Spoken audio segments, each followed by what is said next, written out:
Assalamualaikum warahmatullahi wabarakatuh. Kami dari kelompok 2 dengan tugas Sejarah Peradaban Islam dengan anggota Muhammad Adnan Maulana, Muhammad Ilham, dan Ali Sakti Ritonga akan membahas tentang perkembangan masyarakat dan pembentukan peradaban Islam di Madinah.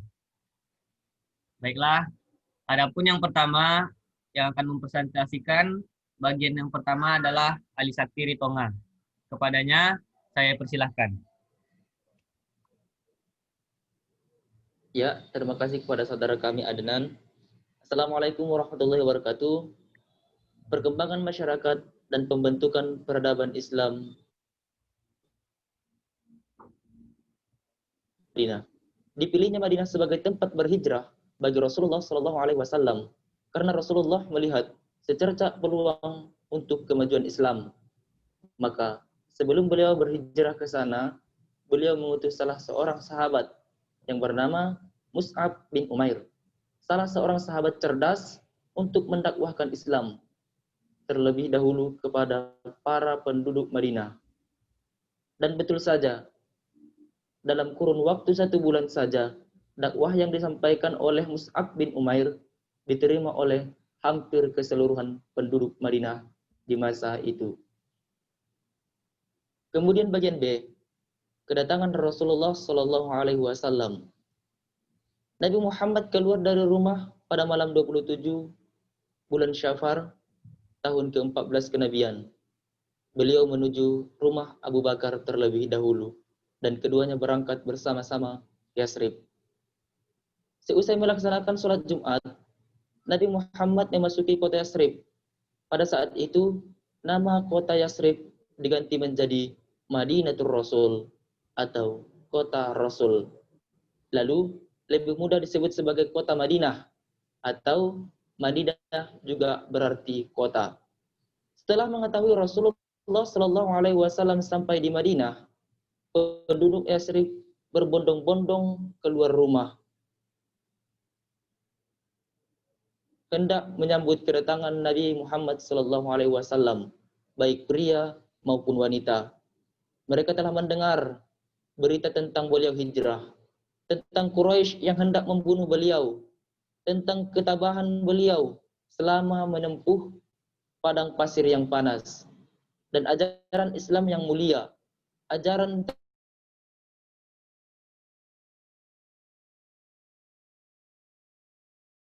lama yang diwarisi oleh nenek moyang mereka. Kemudian saat beliau melewati ke perkampungan Bani Malik bin An-Najjar, unta beliau berhenti dan berdekam di tempat yang sekarang menjadi Masjid Nabawi. Yang saat itu masih berupa tempat pengeringan kurma milik 2 anak yatim Bani An-Najjar, yaitu Sahil dan Suhail. Keduanya anak Amr dan berada dalam asuhan Mu'az bin Afra as-Sahil. Rasul pun tidak turun. Lalu unta berjalan lagi sebentar. Namun kembali lagi ke tempat yang semula. Duduk di sana dan diam. Saat itu Rasulullah Shallallahu Alaihi Wasallam turun. Lalu Rasulullah menanya. Akhirnya Rasul singgah di sana.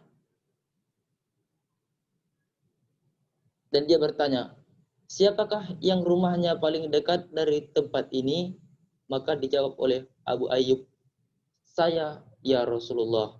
Akhirnya Rasul singgah di rumah Abu Ayyub Al-Ansari. Beliau juga bertanya tentang siapa yang memiliki tempat penjemuran kurma tersebut.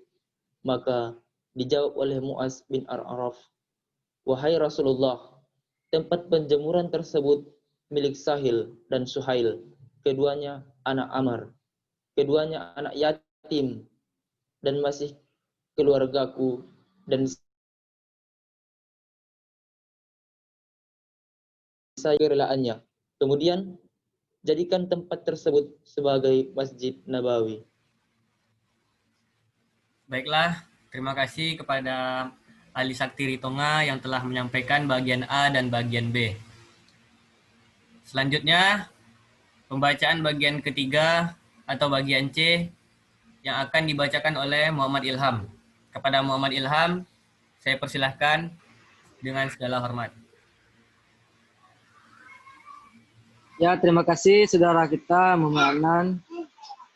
Assalamualaikum warahmatullahi wabarakatuh. Saya akan menyambung pembacaan dari Sakti. C. Hal-hal yang akan dilakukan Rasulullah dalam membangun peradaban. Pertama, menjadi masjid sebagai pusat semua kegiatan, center of aktivitas, usai tiba di Madinah. Rasulullah membangun sebuah masjid, Masjid Nabawi. Masjid ini memiliki bangunan yang sangat sederhana. Atapnya dari daun pohon kurma, pilarnya dan batang pohon kurma, lantainya kerikil dan berpasir, dan bangunannya dari batu bata. Akan tetapi, bangunan itu bukan sekedar bangunan biasa. Sebuah bangunan yang menjadi penanda kebangkitan peradaban Islam. Karena Rasulullah memungkinkan masjid ini untuk semua kegiatan. Mulai dari mengajarkan ajaran Islam, hikmah, proses belajar, mengajar, baca tulis, hingga menyusun strategi perang atau politik.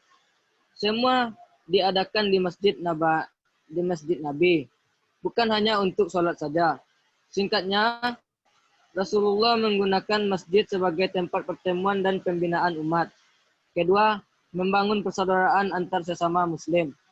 Ukhuwah Islamiyah. Pada fase Madinah, ada dua kelompok umat Islam, yakni kaum Muhajirin, umat Islam Mekah yang hijrah ke Madinah, dan kaum Ansar, umat Islam yang asli penduduk Madinah. Rasulullah mempersaudarakan mereka satu persatu. Satu Muhajirin dengan satu Ansar. Rasulullah juga selalu menegaskan bahwa sesama Muslim itu bersaudara. Tidak lain, ini dilakukan Rasulullah untuk memperkuat solidaritas dan bersaudara. Aktivitas sosial antar sesama umat Islam, sehingga mereka tidak mudah bertikai dan berperang. Sebagaimana watak Arab jahiliyah, bagi seorang Muslim persaudaraan bukan saja didasarkan pada darah, tapi juga keimanan yang sama. Ketiga, membangun persaudaraan dengan umat agama lain, ukhuwah insaniyah. Rasulullah sadar betul bahwa Madinah memiliki masyarakat yang majemuk. Ada umat Islam, pada umat Nasrani, pada umat Yahudi, dan yang lainnya. Untuk membangun sebuah kota yang kuat dan damai, tidak ada jalan bagi Rasulullah kecuali mempersatukan masyarakat yang berbeda itu. Akhirnya Rasulullah mencetuskan sebuah kesepakatan bersama, Piagam Madinah, Constitution of Medina. Piagam ini menjadi titik pertemuan kalimatun sawa bagi masyarakat Madinah yang beragam. Dengan Piagam Madinah, Rasulullah berhasil mempersatukan masyarakat Madinah yang selama itu tidak mungkin dipersatukan.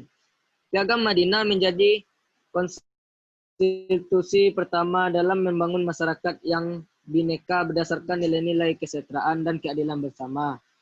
Sebagai produk yang lahir dari raham peradaban Islam, Piagam Madinah diakui sebagai bentuk perjanjian dan kesepakatan bersama bagi membangun masyarakat Madinah yang plural, adil, dan berkeadaban.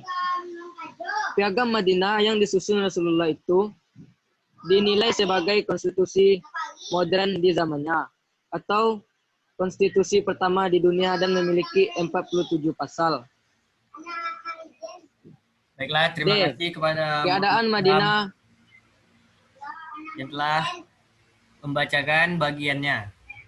Selanjutnya, bagian D yang akan saya bacakan sendiri. D.